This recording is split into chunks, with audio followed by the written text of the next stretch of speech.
A dim glow shimmered across the village as the full moon bathed the land in silver light.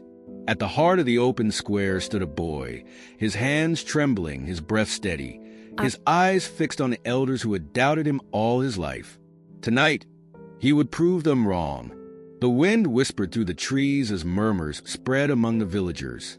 How could he possibly harness the moon's gift, they wondered. But there he stood, untouched by fear, embracing the power he had long been denied.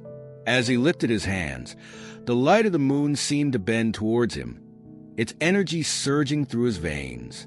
"The boy has mastered what we thought impossible," an elder gasped. The power, once believed to be a mere myth, flowed effortlessly within him. And in that moment, as the night sky bore witness to his transformation, the boy finally understood his destiny.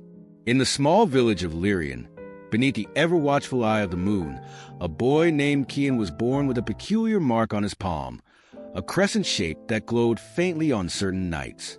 From a young age, Kian was different. He felt an invisible pull towards the moon, a force he couldn't explain. But difference, in the eyes of his village, was not a gift. It was a burden. The elders dismissed his strange connection to the moon as nonsense, and the villagers whispered behind his back. Even his father, a respected hunter, found it hard to accept. "Focus on real skills, Kian," he would say, "not dreams that lead nowhere." But Kian couldn't ignore it. Every night, he would climb to the highest hill, hoping to understand the force within him. His only companion was an old healer named Mira, who saw something the others did not. "The moon speaks to you, child," she would say, "but you must learn to listen." As Kian grew older, his longing to understand his gift deepened. Yet every attempt to embrace it was met with resistance. The village thrived on tradition, and there was no place for myths. When Kian attempted to show his father his abilities, the man turned away, ashamed. "No son of mine will chase fairy tales," he declared. But something inside Kian refused to die. He began sneaking into the forest at night, experimenting with the energy that pulsed through his hands when the moon shone brightest. Small flickers of light, strange shifts in the wind, signs that he was connected to something greater. One fateful night, a band of outsiders arrived in the village, warriors seeking knowledge of the moon's gift.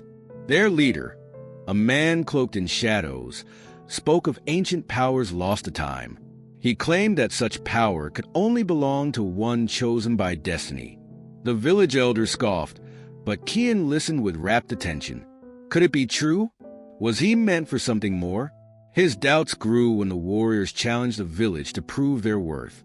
"If the moon's gift exists among you, let it be seen," they declared. Fear gripped Kian's heart. If he failed, he would be shunned forever.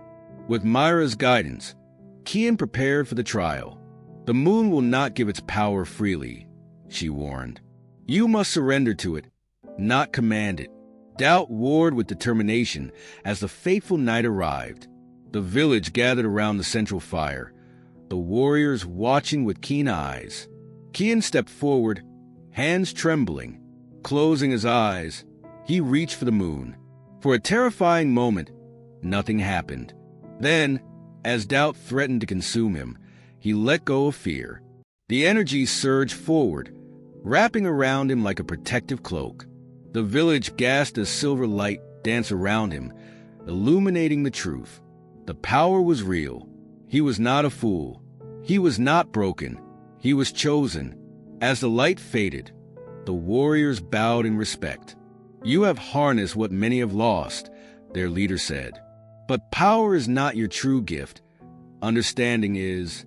Kian turned to his father, expecting rejection. Instead, he saw something new in the man's eyes: pride. The elders, humbled, acknowledged what they had ignored for years. "Perhaps it is time we listen," one murmured. With newfound confidence, Kian vowed to use his gift not for glory, but for wisdom. He would guide others like him, those cast aside for being different. And so, the boy once scorned became the village's greatest light. Not because of his power, but because he embraced who he truly was. Final moral: True strength lies not in proving others wrong, but in embracing your own truth, even when the world refuses to see it.